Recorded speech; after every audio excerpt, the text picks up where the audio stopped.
ఎన్నో లోపాలు ఎందరో బాధ్యులు కాళేశ్వరం నివేదికపై ప్రభుత్వం దృష్టి అధ్యయనం పూర్తి చేసిన ఐఏఎస్ అధికారుల కమిటీతో సమావేశమైన నీటిపారుదల శాఖ మంత్రి ఉత్తమ్ జస్టిస్ ఘోష్ నివేదిక అధికారుల కమిటీ సిఫార్సులపై నేడు మంత్రివర్గ సమావేశం తదుపరి చర్యలకు సిఐడికి బాధ్యతలు అప్పజెప్తారట.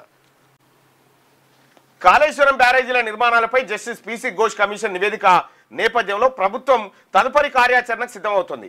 సమగ్ర ప్రాజెక్టు నివేదిక మొదలు నిర్మాణము నాణ్యత నిర్వహణ వరకు అనేక లోపాలు అక్రమాలు జరిగినట్టు తెలపడమే కాక ఏ వైఫల్యానికి ఎవరు బాధ్యులో కూడా కమిషన్ పేర్కొంది. న్యాయ విచారణ కమిషన్లో నివేదికలు వచ్చినప్పుడు గతంలో ఏ రాష్ట్రంలో ఎలా చేశారు తదుపరి కార్యాచరణ ఏమిటన్న దానిపై మంత్రుల్లో ఇప్పటికే చర్చ జరుగుతున్నా సోమవారం మధ్యాహ్నం నిర్వహించే మంత్రివర్గ అత్యవసర సమావేశం జస్టిస్ పిసి ఘోష్ కమిషన్ నివేదికపై సమగ్రంగా చర్చించనుంది.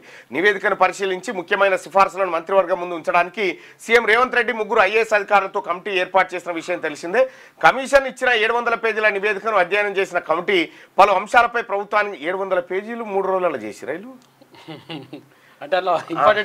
అధ్యయనం చేసిన కమిటీ పలు అంశాలపై ప్రభుత్వాన్ని నివేదించినట్టు తెలిసింది. వ్యక్తిగత నిర్ణయాలు రాజకీయ నాయకత్వ ప్రభావంతో పరిపాలన ప్రణాళికల్లో అనేక లోపాలు జరిగాయని సాంకేతిక అంశాలను విస్మరించి కమిషన్ నివేదిక తెలిపిందని కమిటీ అభిప్రాయపడినట్టుగా సమాచారం. నీటిపారుదల శాఖ మంత్రి ఉత్తమ్ కుమార్ రెడ్డి కమిటీలో చర్చ జరిగింది. అయితే రాష్ట్ర ప్రభుత్వానికి చెప్తా ఉన్న కాళేశ్వరం ప్రాజెక్ట్ అనేది ప్రజల తలకాయలు తాకట్టు పెట్టి అప్పు తెచ్చి కట్టినటువంటి ప్రాజెక్ట్. అది ప్రజాసొమ్ముతో కట్టినటువంటి ప్రాజెక్టు కాబట్టి ఆ ప్రాజెక్టులో జరిగినటువంటి లోపాలు ఆ ప్రాజెక్టు ఎందుకు ఆగమైందనే విషయాలు మంత్రివర్గంతో పాటు ప్రజాక్షేత్రంలో పబ్లిక్ డొమైన్లో ఈ రిపోర్ట్ను పెట్టండి.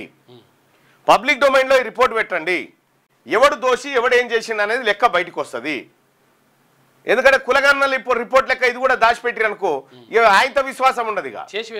అందుకోసమే ఈ కాళేశ్వరం కమిషన్ ఇచ్చినటువంటి నివేదికను ఆన్లైన్లో పెట్టండి, ప్రజలందరూ చూసుకునేలాగా ఉండాలి.